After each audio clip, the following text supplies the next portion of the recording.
Hello everyone. First of all, congratulations to all the students who have passed their 12th examinations.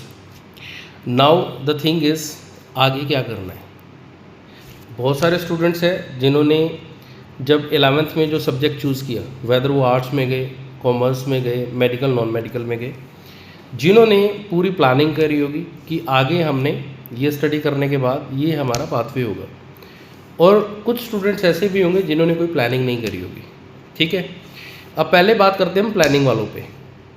मैं यहाँ बात करूँगा कि जो अब्रोड स्टडी करना चाहते हैं और वहाँ पर अपने सेटलमेंट चाहते हैं और अच्छे पैसे कमाकर वो अपने परिवार की और अपने फ्यूचर को एक नेक्स्ट लेवल पे लेके जाना चाहते हैं, मैं सिर्फ उनके बारे में बात करूँगा। देखिए, जिन्होंने प्लानिंग करी हुई थी कि हमने साइंस ली, कॉमर्स ली या आर्ट्स ली और उसके करने के बाद हम XYZ कंट्री में जाना चाहते हैं।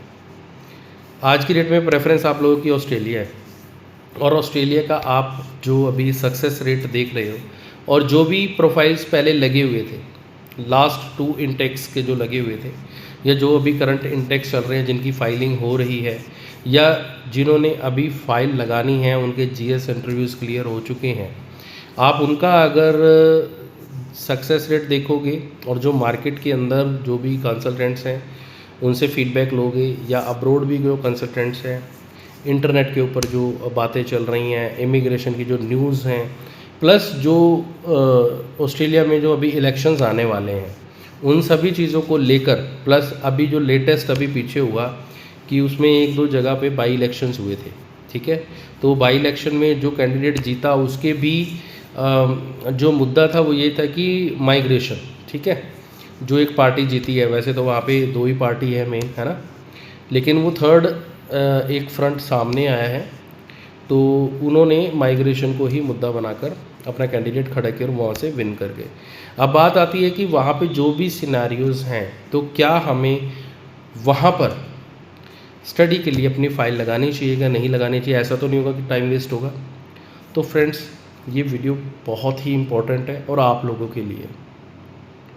देखिए, हम लोग फाइलिंग का काम करते हैं, बहुत सारी एप्लीकेशंस हम स्टडी करते हैं, बहुत सारे रिफ्यूज़ल केसेस भी आते रहते हैं हमारे पास, उनको भी हम देखते हैं कि क्या हो रहा है। मार्केट में दूसरे कंसल्टेंट्स पे काम कर रहे हैं, उनके भी हम ऑब्जर्वेशन लेते रहते हैं भी क्या हो रहा है उनके साथ भी। ठीक है, और मैं विद्वान ग्लोबल जैसे कि इमिग्रेशन लॉ एडवाइस का एक स्ट्रेटेजिक पार्टनर है इंडिया में, हरियाणा पंजाब के लिए, तो हमारे को वहाँ की जो भी न्यूज़ चलती हैं वो भी हमें पता चलती रहती है कि इमिग्रेशन में क्या हो रहा है, क्या हाल है। तो सभी चीज़ों को लेके ना एक बहुत पर्सनल एडवाइस है जो कि आपके काम आनी है। अगर आपका अभी 2026 पास आउट हो, आप इंग्लिश IELTS-PT की तैयारी कर रहे हो या देना है या दे चुके हो टेस्ट, तो एक तो याद रखना कि अगर आपका साइंस बैकग्राउंड है, अच्छे मार्क्स है आपके, बोर्ड चाहे CBSE है या स्टेट बोर्ड है, अच्छे मार्क्स हैं, तो आपने अगर IELTS-PT का एग्ज़ाम नहीं दिया ना अभी तक या दे भी चुके हो, तो आप उसको 6 बैंड पर ना रखो, आप 6.5 बैंड पर लेके आओ। पहले तो अपने एकेडमिक्स को स्ट्रॉन्ग करो। अब मैंने साइंस बैकग्राउंड क्यों बोला है कि अगर हम बात करें कि कॉमर्स बैकग्राउंड है, वो भी ठीक है, वो भी चल जाएगा। आर्ट्स वाले इतना ना सोचें कि उनका विन विन कंडीशन आएगी। ठीक है, चाहे बेशक आप लोग न्यूज़ सुन रहे होंगे कि कुछ लोग कह देते होंगे जो ट्रेड कोर्स में डाल देंगे उसमें आ जाएंगे, ऐसा आ जाएगा, बट अभी जो इमिग्रेशन का हाल है प्लस जो पॉलिटिकल सिनेरियो है वहाँ पे, उस सारी चीज़ों को कंसीडर करते हुए हमें बड़े सोच समझ कर काम करना है ऑस्ट्रेलिया के लिए। ठीक है, तो आपका अगर साइंस बैकग्राउंड है, मेडिकल नॉन मेडिकल, अच्छा स्कोर है, एटलीस्ट 65% है आपके पास, तो आपने IELTS-PT में 6.5 ओवरऑल लेना है, नो लेस देन 6 बैंड्स। इससे कम में बात नहीं बननेगी।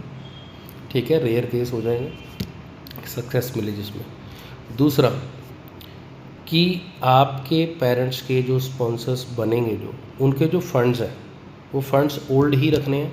आप किसी भी बातों में मत आ जाना कि हम पैकेज करके हम 40-50 लाख के फ़ंड हम करा देंगे, NBFC से लोन करा देंगे।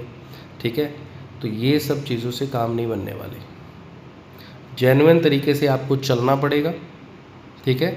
जेन्युइन तरीके से अगर आपके स्पॉन्सर्स की ITR मोर देन 15 लाख हैं आपके मम्मी पापा की मिला के, और उनके पास इनकम के सभी प्रूफ्स हैं सोर्सेज के, उसके बाद ही आप ये सोचना कि आप फाइनेंशियली वहाँ पर compete कर पाएंगे इमिग्रेशन के सामने, ठीक है। और आपके पास जो फंड्स होने चाहिए वो 6 मंथ्स ओल्ड करने हैं आपको। कुछ अगर पड़े हैं कुछ और कर लो। और अगर आपको लोन लेना है, सिक्योर्ड लोन लेना है, अनसिक्योर्ड नहीं लेना, सिक्योर्ड लोन लेना है, अगेंस्ट प्रॉपर्टी लेना है, और उसमें भी आपके पास एक प्लानिंग होनी चाहिए। आपके कंसल्टेंट को भी ये शो करना पड़ेगा कि आप उसकी रीपेमेंट कैसे कर पाओगे, चाहे कवरिंग लेटर में लिखो चाहे कैसे भी। अगर ये सारी चीज़ें होती हैं, और नेशनलाइज्ड बैंक से ही लोन लेना है, कोई NBFC से नहीं कराना है। NBFC से loan most of the universities are not taking care of, ठीक है। अगर इक्का दुक्का होती है तो वो एक बात अलग है, otherwise most of the universities are denying to accept loan from any NBFC, ठीक है। तो आपका केस नहीं होगा। आप लोन के नाम पे 2-2.5-3 लाख रुपए भी दोगे, वो भी नुकसान होगा, और आपका केस सक्सेसफुल नहीं हो पाएगा, GS भी नहीं क्लियर हो पाएगा आपका, फाइल तो दूर लगने की बात है ना। तो आपने ये चीज़ों का ध्यान रखना है। ऑस्ट्रेलिया ही अगर करना चाह रहे हो, अगर आपकी ये दोनों चीज़ें ठीक हैं और आप एक ऐसे प्रोग्राम में एडमिशन लेने जा रहे हो जो कि आपकी प्रीवियस स्टडी के साथ कंपैटिबल है और जो आपके फ्यूचर गोल्स के साथ कंपैटिबल है, in that case only you should go for Australia. Otherwise I won't suggest to anyone, क्योंकि जैसे हालात हैं उसी हिसाब से हमें चलना चाहिए। नेक्स्ट वीडियो में बताऊंगा कि आपके पास सोल्यूशन क्या है, कि क्या कर सकते हो।